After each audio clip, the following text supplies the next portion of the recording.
240D automatic versus 240D manual.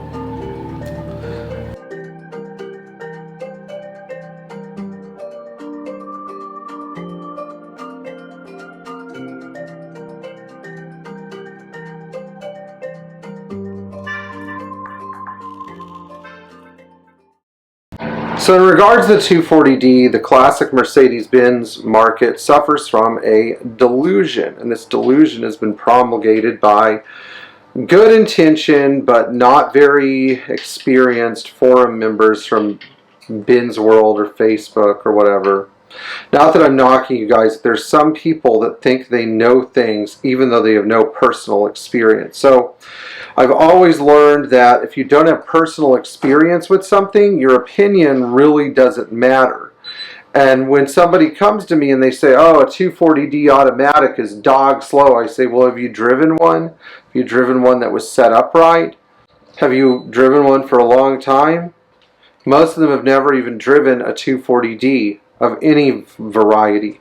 Most of them couldn't even pick out a 240D from a 300D turbo. They just wouldn't know. So therefore their opinion is worthless. And there's nothing that hurts my brain more than an opinion that has not been backed up with personal experience. That's why you don't hear me making comments about things like how well surgeons do their jobs or whether or not the COVID vaccine is effective. Because I'm not an immunologist, nor am I a surgeon. Like, my opinion is based on nothing. It's stupid. It'd be stupid of me to talk about that stuff. But one area where I do have a lot of experience is setting up automatic transmission 240Ds to shift correctly. And newsflash, they perform just fine. And in fact, they perform pretty damn close to a manual 240D.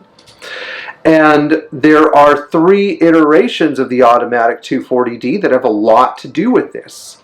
The first iteration would involve the 1974 to 79 cars that have a mechanical linkage going to the transmission. 74 to 76 model year cars have a kick-down linkage that goes from the right side of the engine to the transmission, and there's a bushing in that linkage. A, you need to make sure the linkage is set up. B, you need to make sure that the bushing is actually in the linkage, because if not, it just flops around and doesn't really perform a crisp mechanical function to make the transmission shift down when you floor it. 2, you need to make sure you have a working kickdown switch, because these early cars start off in second gear. How do you make them start off in first? Well, all the way to the floor with the accelerator, and they start off in first. Now, these early 240s are not the fastest, but their transmissions are tough. The automatics, very tough. Moving on to 1980 and 80 only, the transmissions were set up with one single vacuum valve on the valve cover. And this vacuum valve has to work. The flapper can't be worn off of it. The little rotator on top has to be opening and closing the valve, and the lines have to be set up correctly. These cars are very dependent on throttle position to know when to shift. But if everything is set up right, you can control the upshifts and downshifts on your 240D automatic with the gas pedal. Literally. No, it's just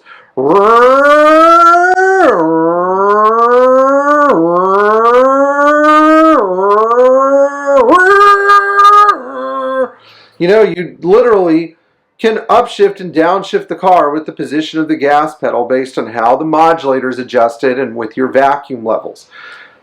Nobody understands the modulator-only transmission. It was a work of genius. Yes, you have an electric kickdown, but think about it. You have an automatic transmission that is designed so well that the amount of vacuum going to the vacuum modulator determines when it upshifts and downshifts. That's genius. Now, moving on to 81 to 83 cars that have a more complex vacuum system and an EGR, it's very important on these cars to make sure that that vacuum system is routed correctly. So if you're an idiot that thinks you're a mechanic and misrouted your vacuum lines, or what I see very often where the lines are just bypassed to the vent valve and the injection pump, or even worse, a line is run straight from the vacuum line to the transmission vacuum modulator, yes, the car is going to be slow. Why? Because once it shifts, you can't downshift to build more power using the throttle. You have to either do it manually or you just put your foot in the floor and twiddle your thumbs. Why do so many people say that the 240D is so slow? In fact, the expression I've heard is, that car is dog slow. Well, fat ass, have you ever tried running from a dog before? I tried to run from a Doberman once and it did not end well. For the Doberman. But I digress. I used to be a lot faster and thinner. The 240D is the same way. Yes, it's going to be slow if the transmission is going into fourth gear at 25 miles an hour or 22 or 23. It's not designed to do that. You have to have RPMs to build power. The 616 engine works best between 3,000 and 3,500 RPMs. That's its power spot. And they can rev well above and beyond that. I mean, all those engines will rev to 5,000 RPM. They're really a miracle of a high-speed diesel engine. But if you can't access that power by being able to downshift the transmission, it's not going to be fast. Once you get the 81 to 83 cars dialed in where the vacuum system is working exactly like it's supposed to, minus, of course, deleting the EGR, which is fine, you will have a car that is comparable to a manual. Now, people go, but Pierre, the manual transmission is more dependable. Well, is it? Because I've had more problems with the second gear synchro on the manual transmission, the Mercedes 716 gearbox, than I have with the automatics as a whole. And I've been doing this and messing around with the 240, you know, just to earn an income since I was 18 years old. My first car was a 240D. You know, my first 240D transmission was worn out, but that was... I went years before I found another car with a bad transmission. Most of the time, either the fluid is low or there's not enough vacuum going to them and the modulator cap doesn't fit well. Or, I don't know, you might have a blocked filter. You know, something stupid that can be accessed without pulling the transmission. The number one internal problem on the 240D, leaking front pump O-ring. Big deal. You know, $28 in parts later and you can reseal the front of the transmission. It's just a little bit more work. But none of these compare to having to fix the tunnel case aluminum transmission that went into use in '81. Starting in 1981, Mercedes switched the manual transmission to a one-piece aluminum tunnel case. God help you, you have to have special tools to get this tunnel case apart.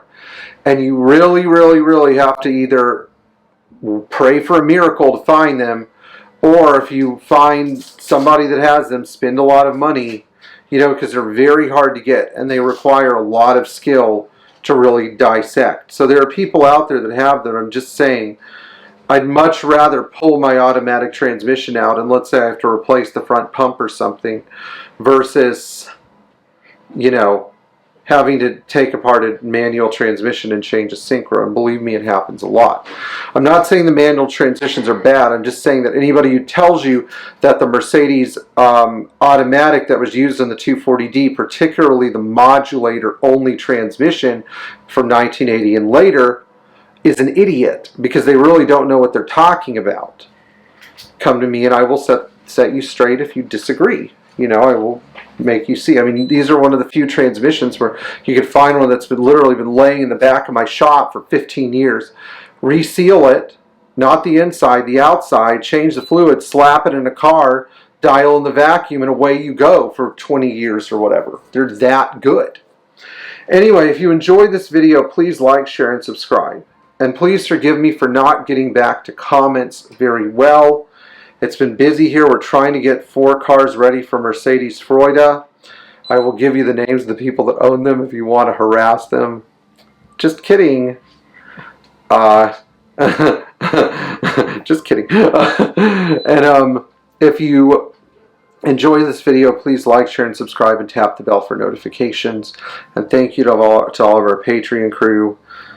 We really appreciate you guys and your patience while you wait for me to finish other Patreon members' cars. And give the 240D Automatic a chance if you're looking for a nice 123. They're great cars.